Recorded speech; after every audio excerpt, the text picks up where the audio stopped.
Selamat pagi Bapak Ibu Saudara, selamat Paskah bagi kita semua.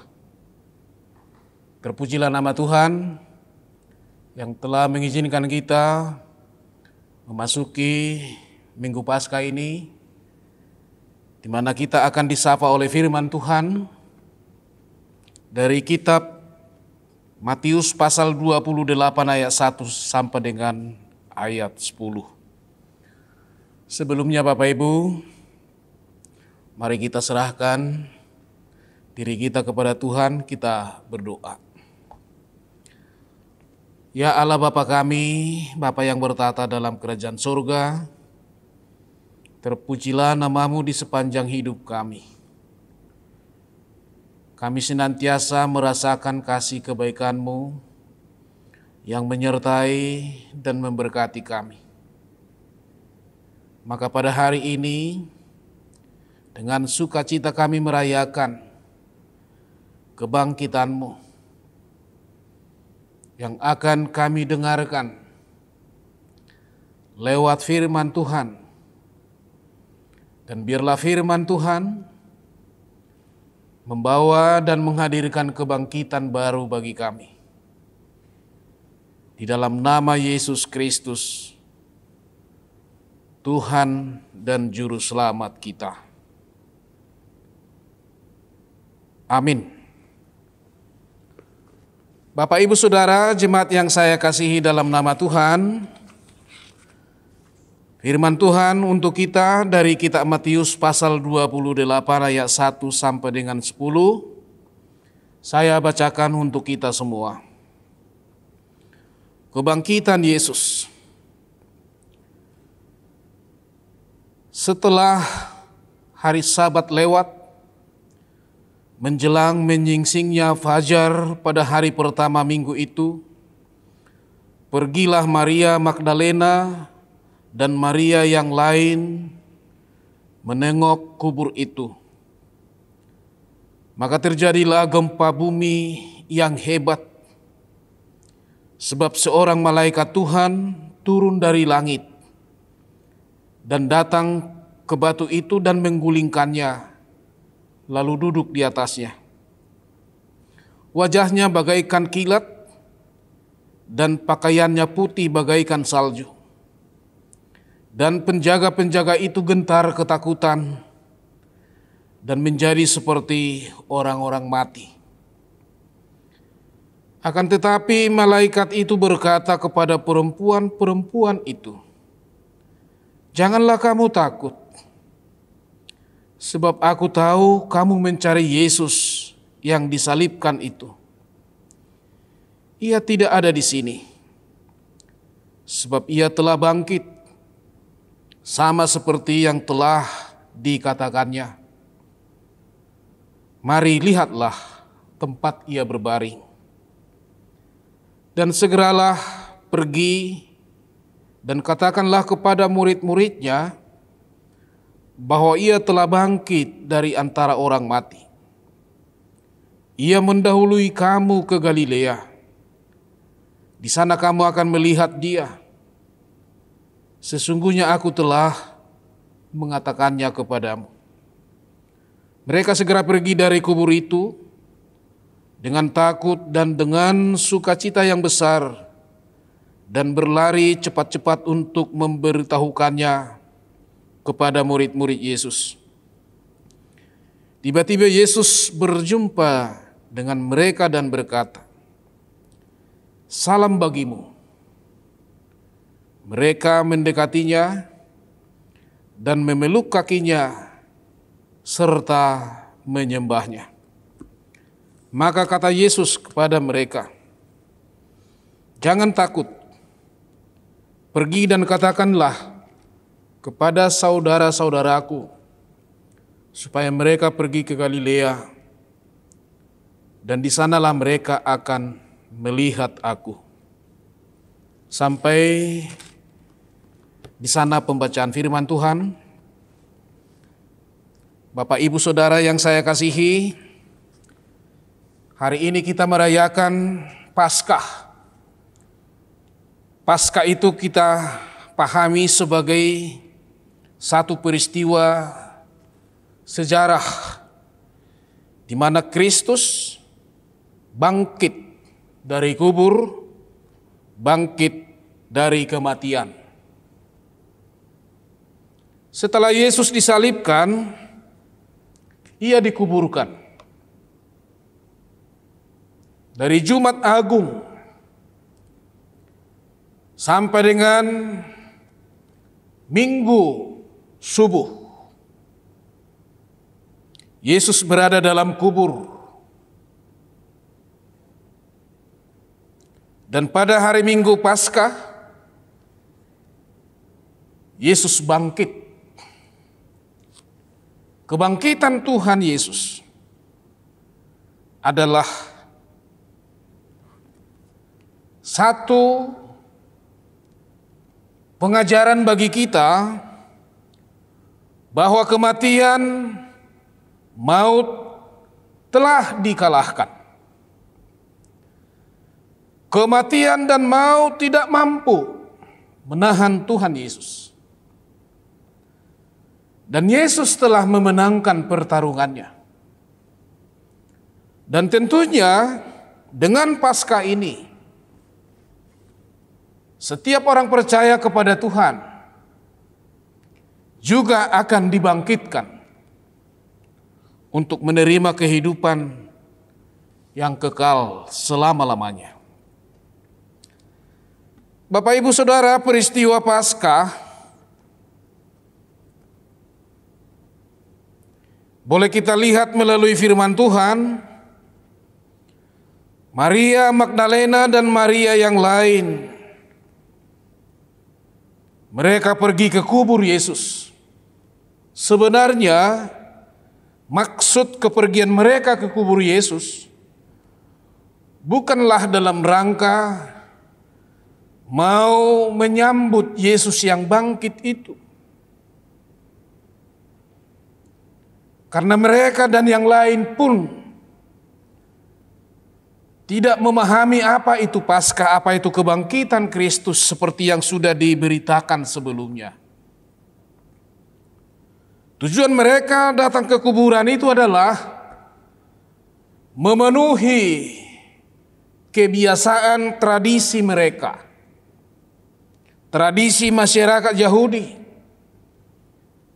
Karena mereka harus meminyaki, memberi rempah-rempah kepada jenazah keluarga masing-masing.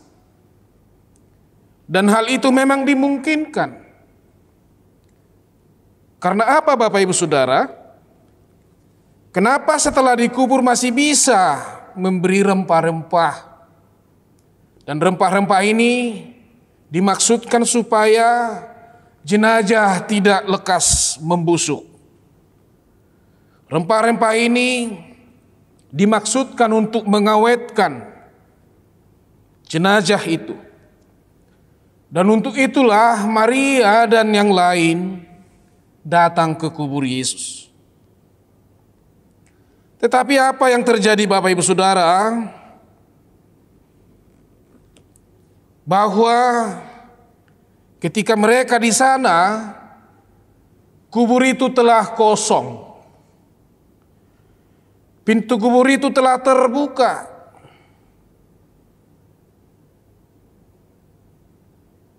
Karena kuburan orang Yahudi itu digali ke samping sehingga dia punya pintu. Nah, pintu yang terbuat dari batu inilah yang terguling. Dan pintu batu ini sebenarnya besar, tidak akan bisa digulingkan. Apalagi mereka yang menggulingkannya adalah perempuan. Lalu timbul pertanyaan, siapa yang mengguling batu ini? Kemudian, siapa yang mengambil jenazah Yesus? Itu pertanyaan yang lumrah jika kita pun ada di sana Bapak Ibu. Dan ternyata yang mengguling batu itu adalah malaikat Tuhan. Allah Bapa menyuruh malaikatnya membuka pintu kubur itu, menggulingkan batu besar itu, membuka segel dari pemerintah Romawi di dalam pintu kubur itu.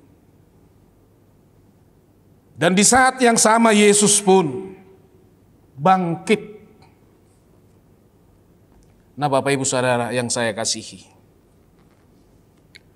ini satu peristiwa yang luar biasa, yang barangkali tidak akan pernah bisa diterima akal pikiran manusia.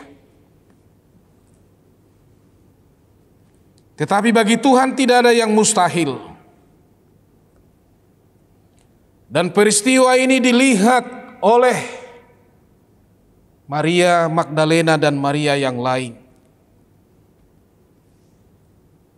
Tuhan bisa memakai segala cara di dalam mewujudkan rencananya.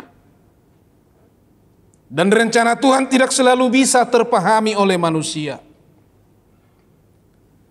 Maka ketika Yesus bangkit, terjadi gempa yang sangat hebat. Ketika Yesus menghembuskan napas terakhir, juga gempa hebat terjadi di sana. Maka hal yang sama pun pada Paskah ini. Gempa itu kembali muncul dan itu menyatakan kuasa Tuhan sedang bekerja. Bagaimana gempa bumi pada saat penyaliban Yesus merobek tabir bait suci. Demikian juga gempa ini membuka pintu kubur Yesus yang terbuat dari batu besar itu. Gempa ini membuka segel yang tidak bisa dibuka oleh manusia. Tetapi apa yang diikat manusia, Tuhan bisa buka. Semua ini disaksikan langsung oleh perempuan-perempuan yang pergi ke kubur itu. Dan tentunya sebagai manusia, Bapak Ibu, jika Maria Magdalena dan Maria yang lain takut, maka itu adalah sesuatu yang wajar. Di dalam keterbatasan dan kelemahan kita, kita pun sering mengalami ketakutan. Bahkan di sepanjang hidup ini hidup kita sering diwarnai ketakutan. Kalaupun kita tidak sadar, ketakutan ini justru menghalangi langkah kita melakukan kebaikan-kebaikan Tuhan. Maka ketika malaikat bertemu dengan Maria Magdalena dan Maria yang lain, satu kata yang disampaikan kepada mereka, janganlah kamu takut. Aku tahu kamu mencari Yesus yang disalib itu. Berarti Tuhan tahu apa yang ada di hati kita. Tuhan tahu apa yang kita rencanakan, kalaupun kita belum mengucapkannya. Ini bisa kita ketahui dari pernyataan malaikat kepada Maria Magdalena. Nah, Bapak Ibu Saudara, janganlah kamu takut. Kenapa malaikat Tuhan berkata seperti itu? Ketika ketakutan menguasai diri manusia, maka ketakutan itu akan menghalangi dia mengerjakan sesuatu, melakukan sesuatu, apalagi yang namanya perbuatan-perbuatan kebaikan. Maka sebaiknya kita sebagai orang percaya jangan selalu dirundung ketakutan. Biarlah kita mengalahkan rasa takut itu dengan mengandalkan Tuhan. Sehingga kita tetap termotivasi, terdorong melakukan apa yang Tuhan kehendaki di dalam hidup kita. Setelah malaikat mengatakan, jangan takut. Dan itu tentunya membuat Maria Magdalena dan Maria yang lain merasa tenang, merasa nyaman. Dan ketika Tuhan melihat kita sudah merasa aman dan nyaman, Maka seperti di sini Tuhan memberi tugas kepada Maria Magdalena dan Maria yang lain. Segeralah pergi, katakan kepada murid-murid bahwa Yesus telah bangkit dari antara orang mati. Dan ia mendahului kamu di Galilea. Perintah ini jelas, pergi dan katakan berita kemenangan, berita sukacita, berita kabar baik ini. Ini tugas pertama yang disampaikan Bapak Ibu. Yang tadinya mereka takut sekarang berubah menjadi bergembira, bersukacita. Nah, ketika orang memiliki kegembiraan, sukacita, tentunya itu juga membuat mereka memiliki semangat baru. Sehingga malaikat tidak pernah ragu mengatakan pergi, katakan segera. Bahwa berita besar telah hadir di tengah-tengah kehidupan. Yesus telah bangkit dari kematian.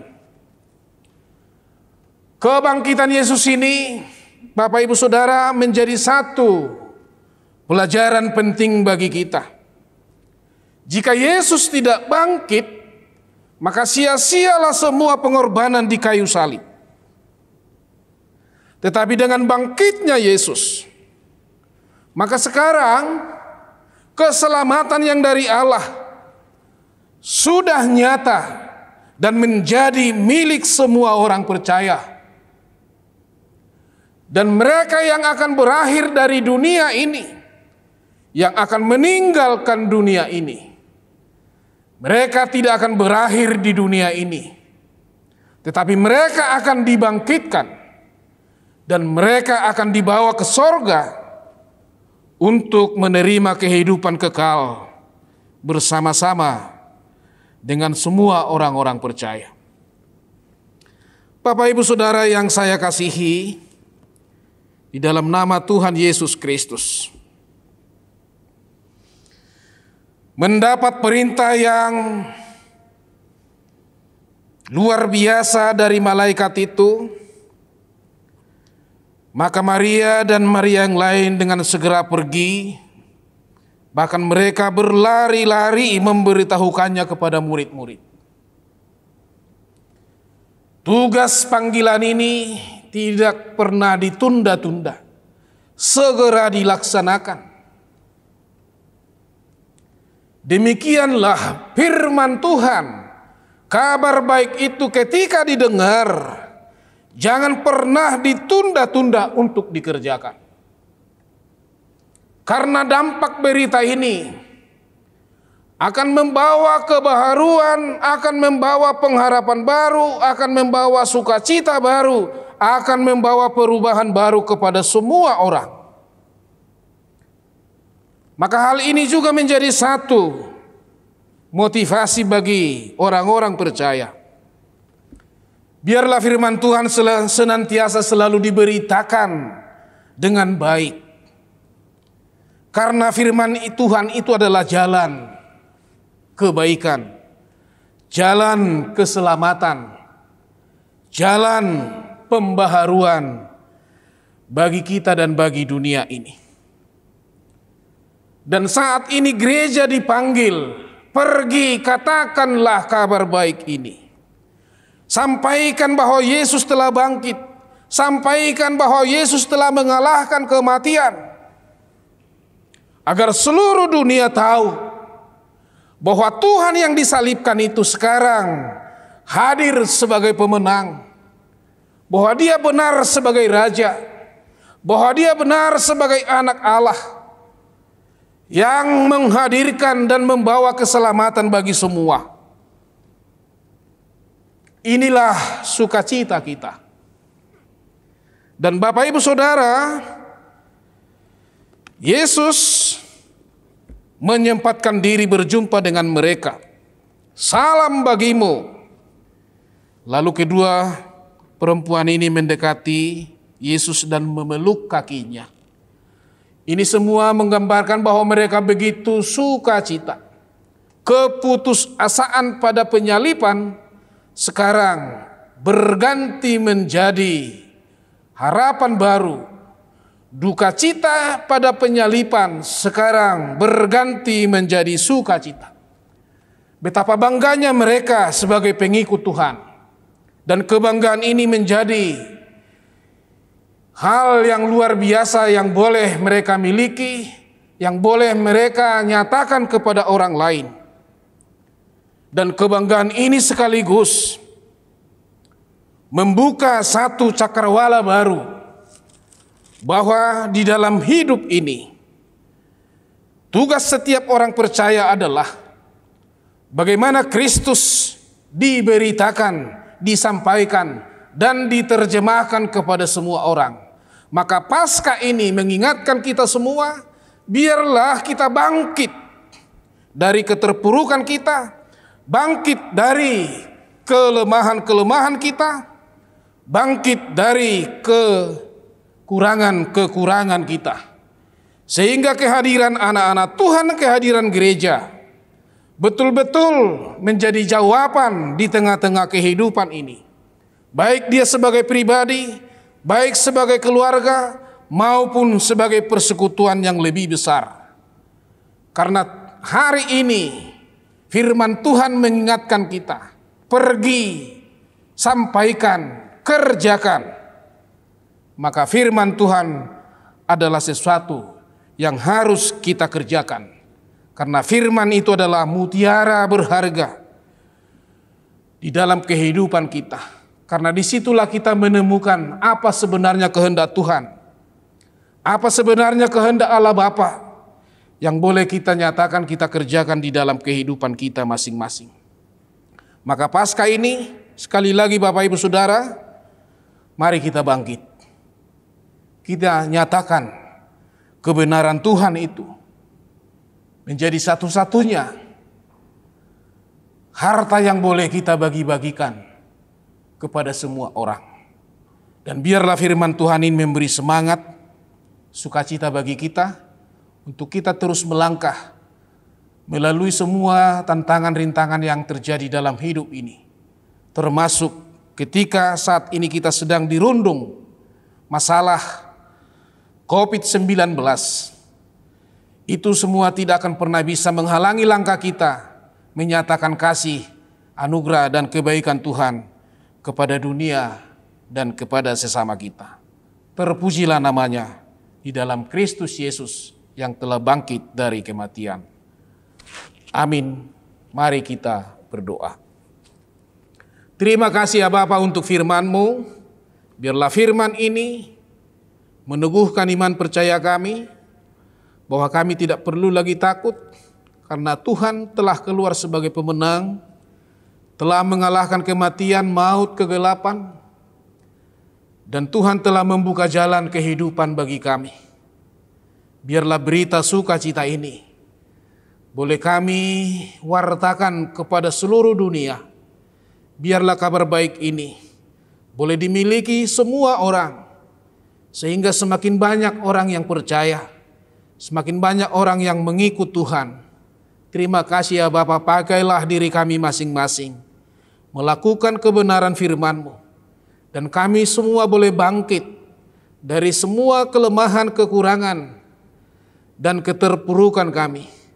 Karena Tuhan telah hadirkan gereja, Tuhan telah hadirkan orang percaya sebagai perpanjangan tangan Tuhan, menyatakan kasih anugerah-Mu dan kekuasaan-Mu di tengah-tengah dunia ini. Berkati seluruh jemaat, berkati hamba-hamba Tuhan, berkati ya Bapa seluruh pemimpin kami. Biarlah semuanya merasakan kasih kebaikan Tuhan itu. Secara khusus ya Bapa, bagi jemaat yang mengalami duka cita, kami berdoa supaya Tuhan memberi penghiburan. Bagi mereka yang mengalami sakit penyakit, Tuhan memberi kekuatan dan kesembuhan.